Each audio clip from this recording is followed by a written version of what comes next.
I'm going to tell you a story about a Thanksgiving my family hosted over the years.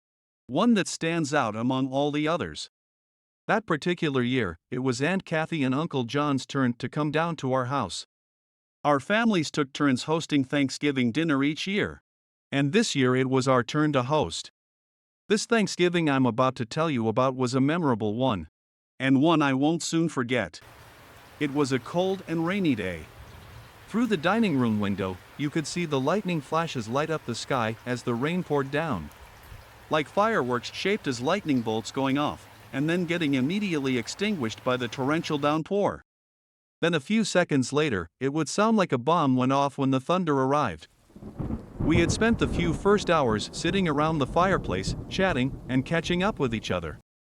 Uncle John and my father were in the living room discussing the stock market and the beating they had taken that year. While coming from the kitchen, where the ladies had congregated, were discussions of wedding plans. Myself, I was glued to the TV, taking in all the football Thanksgiving Day has to offer. Occasionally, I would be distracted by the aroma of a freshly cooked bird in the oven, which then prompted me to go into the kitchen and scrounge around for some snacks to tide me over.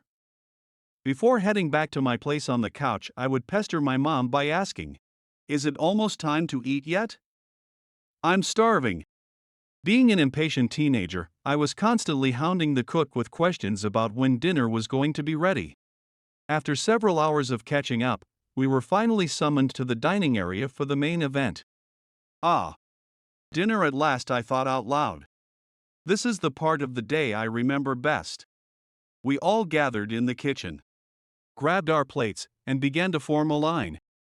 Little Danny had ran to the front of the line because he couldn't wait any longer.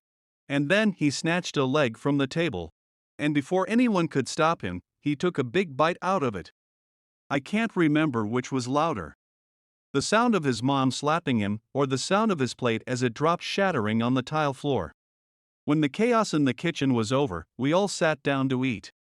This is when the real shocker of the day was about to be unleashed. Dad was practically inhaling his food and had already almost finished. Aunt Kathy couldn't get enough of the mashed potatoes that were lumpy in texture and resembled potato salad more closely than mashed potatoes. Right in the middle of our devouring of this Thanksgiving feast, the silence suddenly was broken by what appeared to be a rather large breakage of wind. Everyone suddenly stopped.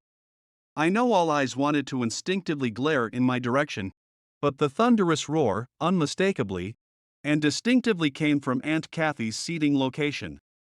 As we gazed in her direction with our jaws practically on the table, her face began to turn a bright shade of red. Her face had guilt written all over it.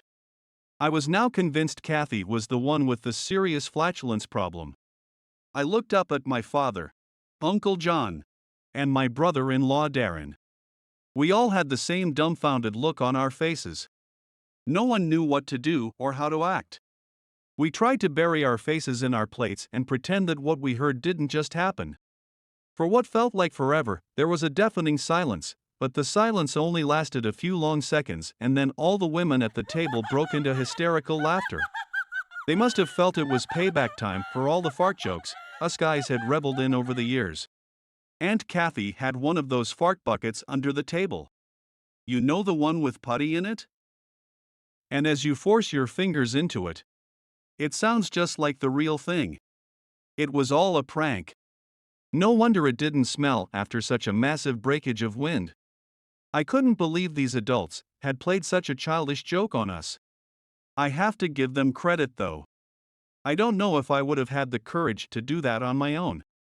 I guess the real shocker here was that this great gag came from the gals.